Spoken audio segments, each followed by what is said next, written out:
When disaster strikes, hurricanes, earthquakes, blizzards, and firestorms can't always be avoided, and the impact can be extreme. But as far as data is concerned, disaster's worst impacts might be able to be escaped. Careful preparation in the form of contingency planning can help organizations maintain continuity and recover more quickly in the face of disaster. In this lesson, we'll see how contingency planning can help an organization prepare for the worst disasters when they strike. Contingency plans come in many forms. The National Institute of Standards and Technology cites multiple contingency plans. Some of these, like the Cyber Incident Response Plan, specifically address attacks or disruptions in computer systems. Others, like the Continuity of Operations Plan or Disaster Recovery Plan, consider scenarios in which lives and property, including data, may be exposed to extreme risk. Even when the main focus of an emergency is helping people escape from nature's fury or defending property from fire or flood, data services may still play a key role. Contingency planning for information systems under emergency is also tied up with emergency planning in general.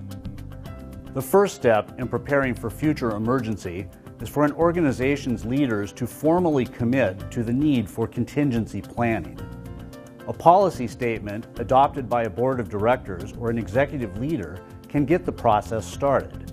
Unless the leaders of an organization embrace contingency planning, it's doubtful the rest of the organization will give the planning process enough time, effort, or resources to really make a difference. After the policy framework in support of contingency planning, next comes the business impact analysis. Recall when we studied risk analysis, the first step in determining risk was to create an inventory of assets needing protection. That risk analysis can provide a foundation for business impact analysis. Some assets at risk are tangible and fairly easy to enumerate.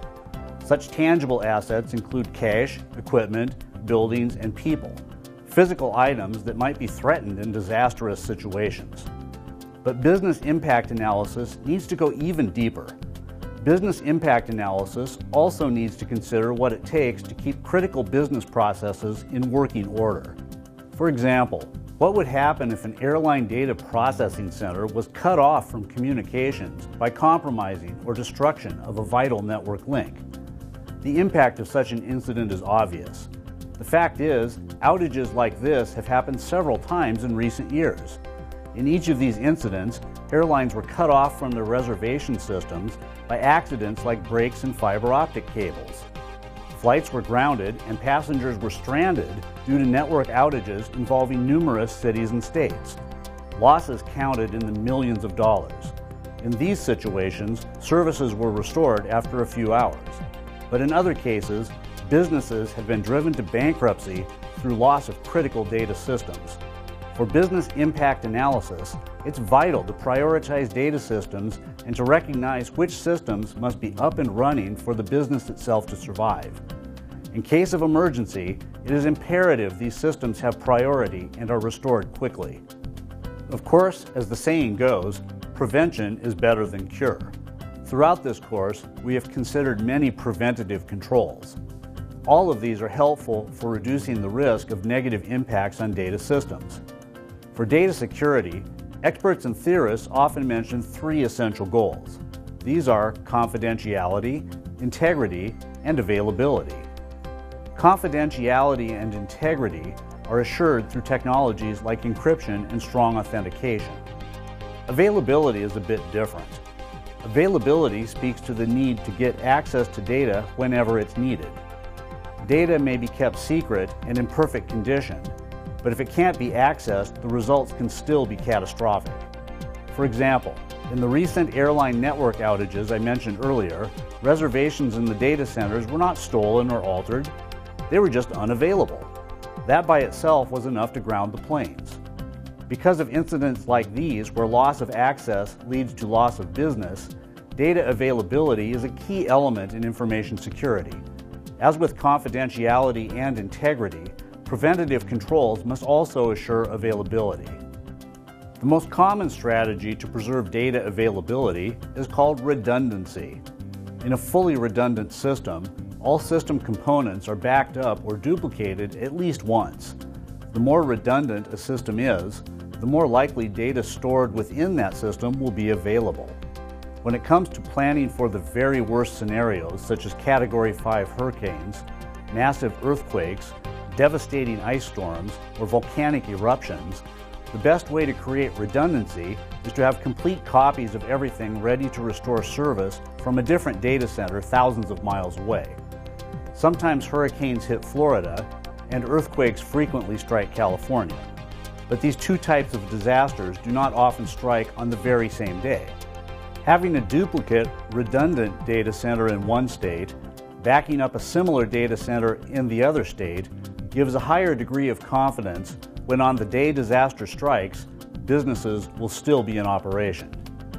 Redundancy can be expensive, however.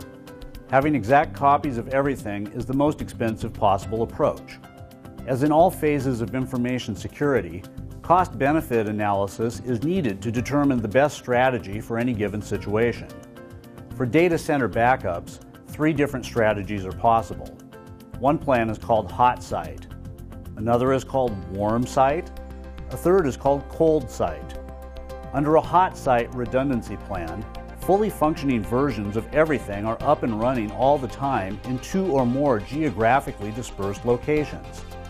Such full hot site redundancy is often used by cloud services providers or by businesses in the financial services industry. If the assets at stake are significant enough, hot site redundancy is justified. Warm site redundancy is more affordable than hot site, but under warm site it takes longer for services to be restored. For example, in a warm site plan, a backup data center may have equipment on racks ready to go, but current transactions may not be replicated to that site. To run the business from the backup location, all the data would first need to be updated. Cold site redundancy is the least costly approach, but also the slowest to restore services. In a cold site example, backup equipment may be at the second location in boxes, but all of the equipment would need to be both installed and configured before services could resume from the new location.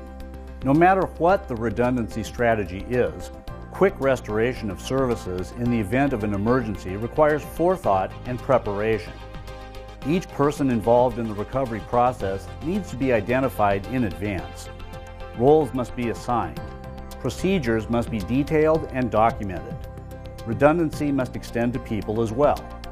What happens if the lead system manager is caught up in the disaster? What if key personnel abandon work to care for loved ones? Key people need backups as well. For this reason, contingency plans need to be established and a clear chain of command identified for any situation. When designated leaders are not available, others need to be available to handle the situation. Coordination with law enforcement, emergency responders, government, and civil defense is also required for effective contingency planning. A crisis communications plan is vital for all types of emergencies. Anything ranging from a massive data breach to a catastrophic act of nature could trigger the need for crisis communications. In general, the crisis communication plan designates a spokesperson to make all public statements regarding the emergency situation. Most employees are asked to direct any questions from the press or the public to the designated communications officer. Far too often, contingency plans are developed and deposited in manuals nobody reads. To be effective, contingency plans need to be practiced and rehearsed. Backup systems need to be tested to verify they are ready to perform. People need to train for their roles. Drills must be conducted to find out if the results anticipated under the plan are similar to the outcomes obtained when emergency teams actually swing into motion. With respect to information security, a classic exercise is to practice data restoration. A production server might be unplugged or data on hard drives might be removed from the site. The team is tested on its ability to restore services from backups. Finally, no plan lasts forever. Situations change, so contingency plans need to be updated as well. If the employee in charge of the disaster team no longer works for the company, that in itself can increase the impact of the disaster. Like anything involving information security, Contingency planning requires time and investment. Is it worth it? This brings us back to risk analysis. Ask first, what do you have to lose? If the data is valuable enough, taking the time and effort to create, test, and rehearse backup plans is going to be worthwhile. Now it's your turn. In the previous lessons, we've examined strategies for securing data. We have also considered incident detection and incident response. For the most extreme cases, we have learned how contingency plans are formed in anticipation of possible disasters. In the next lesson, you'll be building your own contingency plans. You'll also be putting all the information from this class to work and deciding how to protect assets you find valuable. We'll also be simulating one of the classic emergency preparedness drills. That drill is called the tabletop exercise.